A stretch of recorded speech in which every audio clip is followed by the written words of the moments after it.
আজকের তো ছাদে এসে আমি পুরো অবাক। তাহলে চলো অবাক হওয়ার জিনিসটা তোমাদের দেখাই। এই দেখো আমার যে গোলাপ গাছটা আছে না, একসাথে 6টা কুড়ি এসেছে। তোমরা কী ভাবছো এত কুড়ি কীভাবে এলো? তাহলে চলো তোমাদের কারণটা বলি।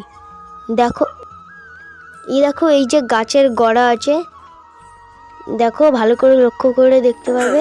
দেখো এই গাছের গোড়া, দেখো ভালো করে লক্ষ্য করলে দেখতে পাবে এর গোড়ায় সাদা সাদা কিছু অংশ আছে। এগুলো হচ্ছে ডিমের খোলা। বাড়িতে ফেলে দেওয়া ডিমের খোলা নিয়ে আমি এই গাছের গোড়ায় দিই। ডিমের খোলায় থাকে পটাশিয়াম, যা গাছের পক্ষে অনেক উপকারী।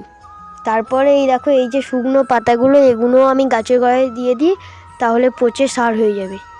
তারপরে এটা হচ্ছে মেন খাবার, যেগুলো কলার খোসা আর পেঁয়াজের খোসা আমি ভিজিয়ে রাখি 1 সপ্তাহ মতো। তারপরে এগুলো 1:3 অনুপাতে মিশিয়ে গাছের গোড়ায় দিই। মানে ধরো 1 গ্লাস এই তরল সার আর 3 গ্লাস সাধারণ জল। তাহলে আজকের মতো আসি, বাই।